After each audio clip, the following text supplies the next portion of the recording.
Les principales préoccupations de l'individu tout au long de son existence sont la santé et le bonheur.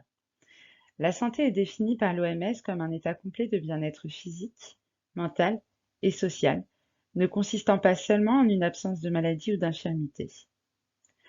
Pour être en situation de total bonheur, l'individu doit satisfaire son besoin de réalisation de soi, d'après Maslow. Pour cela, il doit avoir des interactions avec la société. C'est grâce au processus de socialisation qu'il y parviendra, avec la famille, l'école, le travail, les pairs, les loisirs et les médias. L'individu se créera tout au long de sa vie une identité sociale lui permettant d'intégrer des groupes sociaux.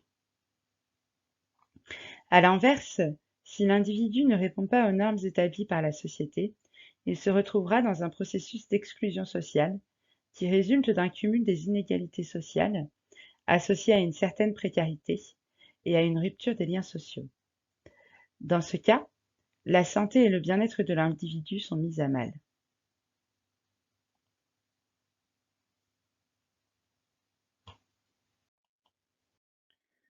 Tout au long de sa vie, l'individu sera confronté à des facteurs de risque pour sa santé et son bien-être, et préservé par des facteurs protecteurs. Ces éléments qui influencent la santé et le bien-être de l'individu sont regroupés en plusieurs catégories. Les déterminants biologiques qui sont propres à l'individu, les déterminants comportementaux qui sont liés aux agissements de l'individu, les déterminants environnementaux qui correspondent aux éléments extérieurs, les déterminants socio-économiques reflétant les conditions sociales de l'individu, et les déterminants liés au système de santé et services sociaux qui sont proposés par les acteurs médico-sociaux. Pour évaluer les situations et les conséquences de ces facteurs sur la santé et le bien-être des individus, les producteurs de données utilisent des indicateurs sanitaires comme la mortalité ou la morbidité, des indicateurs démographiques comme l'espérance de vie ou la natalité, et des indicateurs socio-économiques comme le PIB, l'IDH ou le taux de pauvreté. Ces mesures permettent à l'État-providence de faire un diagnostic permettant d'identifier les besoins ou problèmes de la population. En santé, on parle de diagnostic épidémiologique et dans le milieu social, on utilise l'ABS, l'analyse des besoins sociaux. L'État-providence a pour objectif de maintenir la santé publique à son plus haut niveau et de garantir la cohésion sociale de la société. Mais face à des risques sanitaires et sociaux importants, ces objectifs peuvent être compromis. En effet, lorsqu'une crise sanitaire comme la Covid-19 ou sociale comme celle du mal-logement explose, des mesures dans l'urgence doivent être prises. Pour cela, l'alerte doit être donnée et le principe de précaution mis en œuvre. Ainsi, pour protéger ces deux dimensions, l'État doit garantir les droits sociaux des individus qui ont été considérés pour la première fois à la Révolution française de 1789 à travers la Déclaration des droits de l'homme et du citoyen. En effet, face aux risques tels que la maladie, la vieillesse, la famille ou le chômage définis par l'OIT, l'individu ne doit pas être abandonné selon ses droits. Toute personne a droit à un niveau de vie suffisant pour assurer sa santé, son bien-être et ceux de sa famille, notamment pour l'alimentation, l'habillement, le logement, les soins médicaux, ainsi que pour les services sociaux nécessaires. Récemment, de nouveaux risques ont émergé. La dépendance liée au vieillissement de la population, le logement lié au phénomène croissant de mal-logement, la pauvreté liée au phénomène d'accroissement des travailleurs pauvres et l'exclusion sociale qui est le résultat de toutes ces difficultés. Pour les protéger face à ces risques, l'État s'organise à travers un système de protection sociale. À la fin du XIXe siècle, ce sont les industriels qui prennent l'initiative de protéger leurs travailleurs à travers la technique d'assurance où les individus cotisent sur leur salaire pour se protéger des risques face aux accidents du travail selon le principe de responsabilité.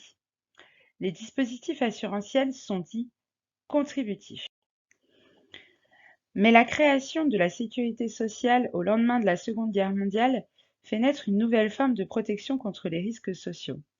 C'est en voulant débarrasser les citoyens de l'incertitude du lendemain que l'on permet à chacun et en toutes circonstances de disposer des moyens nécessaires pour satisfaire ses besoins et se protéger contre les risques de l'existence, selon le principe de l'universalité. Ainsi, apparaît en 1946 une nouvelle technique de protection de l'individu basée sur l'assistance et financée par l'impôt, selon le principe que les plus riches doivent contribuer à la protection des personnes qui n'en ont pas les moyens elles-mêmes. C'est ce que l'on appelle la solidarité, et les dispositifs lui correspondant sont non contributifs. La sécurité sociale permet donc à tous, notamment avec la PUMA, de bénéficier d'une couverture de base et éventuellement d'une couverture complémentaire lorsqu'un individu ne peut pas en financer une par ses propres moyens. Pôle emploi, quant à lui, couvre contre le risque chômage.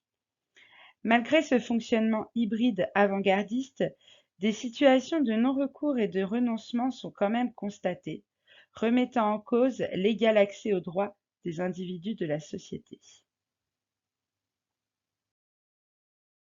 Pour garantir l'accès aux droits, des politiques de santé publique et des politiques sociales sont mises en place. Grâce au diagnostic épidémiologique, les pouvoirs publics peuvent dégager des priorités sanitaires selon 5 critères: la gravité, l'évolution, les conséquences socio-économiques, l'absence de traitement efficace et la fréquence. Du côté des politiques sociales, c'est l'ABS qui permet de dégager les priorités sociales, au regard de l'urgence de la situation, des conséquences socio-économiques, de la volonté des pouvoirs publics de s'y intéresser, de la mobilisation des groupes de pression et de l'opinion publique, et des moyens disponibles. La priorisation des besoins et problèmes permet de fixer des objectifs à tenir sur 5 ans à travers des plans de santé publique ou sociaux.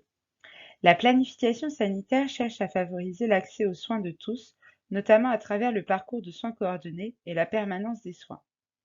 L'action sociale, quant à elle, vise à favoriser la cohésion sociale par la lutte contre la pauvreté et les inégalités sociales. Les plans de santé publique prévoient des actions selon plusieurs modes d'intervention. Avant la maladie, la veille sanitaire et la prévention primaire cherchent à éviter la survenue du risque.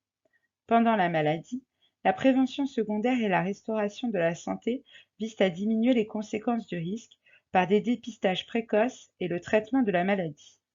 Après la maladie, la prévention tertiaire et l'éducation thérapeutique visent à limiter les risques de rechute et les conséquences de la maladie sur l'individu.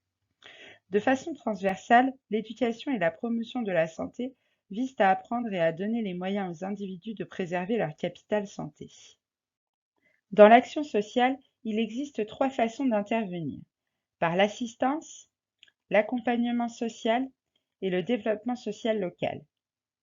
Progressivement, l'individu devient acteur de sa vie en passant d'une simple aide financière à une relation contractuelle avec le travailleur social, à la mise en place d'un projet sur son territoire.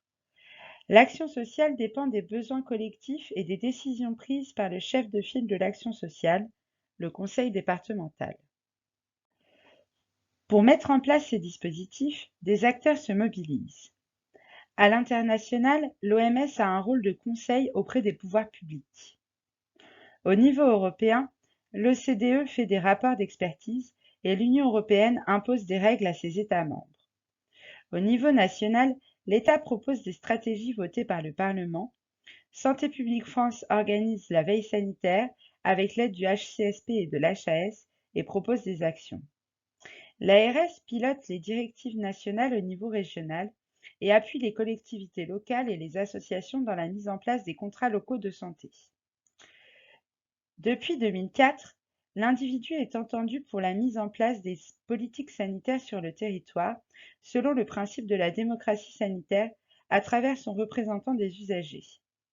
L'ensemble des dispositifs et des acteurs œuvrant en faveur de la santé forment le système de santé. Pour finir, en termes d'action sociale, le conseil départemental en est le chef de file depuis 2004 et prend des décisions selon les besoins de son territoire. Il est appuyé par le ministère des Solidarités, mais surtout par les CCAS, CIAS et les associations au niveau local qui mettent en œuvre l'action sociale sur le terrain au plus près des populations.